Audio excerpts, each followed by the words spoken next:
Welcome to The Explainer. Today we've got a seriously fascinating intersection of art, human performance, and biological science. Dr. Christophe Delong and Kinexa present an incredible look at how a massive musical revolution from over a century ago actually holds the exact blueprint for understanding peak human neuromotor coordination today. I know, it sounds wild, right? But get ready, because we're looking at Igor Stravinsky, the so-called liberator of rhythm, and figuring out exactly what his groundbreaking music can teach us about our very own bodies. Okay, let's dive right into this. Picture this. It's May 29th, 1913. We're inside the Théâtre des Champs-Élysées in Paris. The premiere of Igor Stravinsky's ballet, The Rite of Spring, is just getting underway. But, this isn't your typical polite evening at the theater. The music kicks in and the audience is just so bewildered, so completely overwhelmed by what they're hearing that a literal riot breaks out. No joke. Fights are starting in the aisle. The police are actually called in. And why? Because Stravinsky had just completely and utterly liberated rhythm from all of its polite, civilized little constraints. And honestly, the public was simply not ready for it. So that brings us to Section 1, the shock of the right and the visceral pulse. You really have to wonder, why exactly did this specific premiere cause such a visceral, chaotic reaction? Well, the thing that truly shocked people wasn't the melody. Actually, scratch that, there's barely a melody to be found here in the traditional sense anyway. It was the rhythm. Stravinsky imposed these brutal, irregular accents and just sudden, jarring time signature changes. Imagine your brain is comfortably expecting a nice, predictable, steady 4+4 march. And then, bam, suddenly you're hit with a 3+2+3. This kind of polyrhythm, multiple contrasting rhythms playing all at once. It totally bypasses your intellectual understanding. It's a visceral pulse. It's not some neat structure you sit and analyze. It's an impact you literally have to feel physically, right in your gut. Moving right along to Section 2, the biological pulse and neuromotor timing. Now, let's pivot away from the chaos of the concert hall for a second and look at the fascinating order of human biology. For Stravinsky, rhythm wasn't just some musical convention, right? It was a biological reality.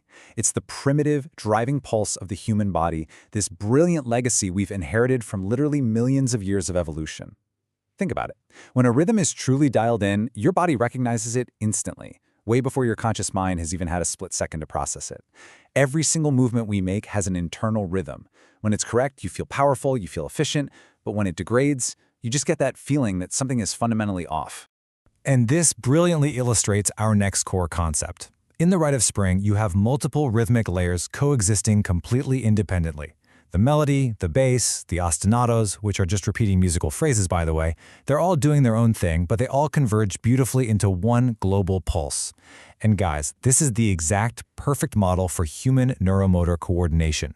Your body is an orchestra. You've got multiple independent muscle groups operating on totally different pulsations, yet they're all being seamlessly synchronized in real time by your central nervous system. It's honestly amazing.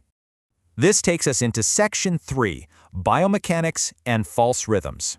So what happens when things go wrong? What happens when this incredible biological orchestra suddenly loses its conductor because of, say, fatigue or an injury?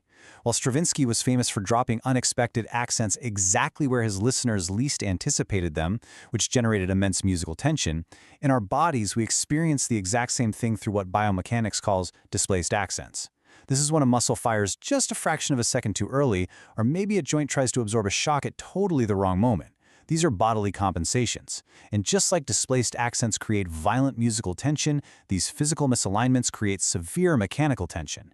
If this persists in an athlete, man, it's ultimately going to lead to a structural rupture, for sure. To really understand how this breaks down, we've got to look at the central pattern generators, or CPGs for short. You can kind of think of these as your body's spinal conductors. They're these neural networks nestled right inside your spinal cord, and they produce autonomous, rhythmic motor sequences without you ever having to consciously think about them. But when you suffer an injury, it directly disrupts these CPGs. It is exactly like a misplaced, harsh dissonance in an orchestra. The beautiful, efficient polyrhythm of your body suddenly loses all of its coherence, and movement just becomes this costly mechanical struggle. All right, on to Section 4, the liberating constraint, which is a fundamental principle here. So, how do we fix this? How do we get the orchestra playing beautifully together again? Well, we have to embrace a really powerful paradox. Now, what's really interesting about this next point is how it turns our standard understanding of freedom completely upside down. Stravinsky himself actually wrote, "My freedom will be so much the greater and more meaningful, the more narrowly I limit my field of action." True freedom, he realized, doesn't come from just abandoning all the rules. No way. It actually requires incredibly strict underlying boundaries. And this paradox is an absolute foundational truth in biomechanics. Take a perfect squat, for example. A perfect squat isn't some free, wildly unrestricted movement, right? Optimal biomechanics means strictly adhering to deep biological and mechanical rules. By respecting all of those strict mechanical constraints, you're actually liberating your body from those damaging tension-building compensations we were just talking about. Stravinsky didn't free rhythm by destroying the rules, he freed it by discovering much deeper, way more fundamental ones. Which brings us to Section 5, Kinexa, the master conductor. This perfect parallel brings us directly to the modern technological solution we've been building towards. Let's move to the Kinexa system and see how this builds a complete framework for athletic recovery and optimization.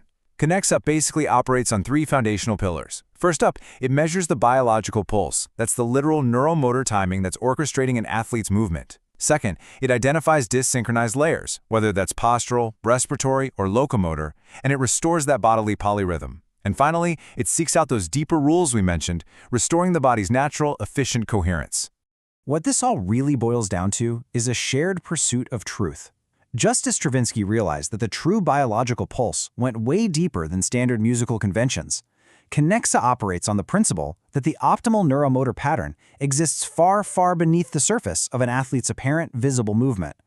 Both the composer and the technology are ultimately searching for the exact same thing here, the ultimate truth of the living rhythm.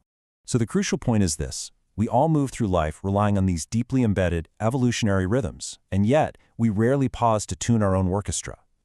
Based on everything Dr. Delong and Kinexa have laid out today, I want to leave you with a provocative thought to ponder. Are you absolutely sure you know your own living rhythm? Are your movements truly free, or are you just compensating for a conductor who left the stage a long time ago? Thanks so much for joining me on this explainer, and I really hope this changes the way you think about every single step you take.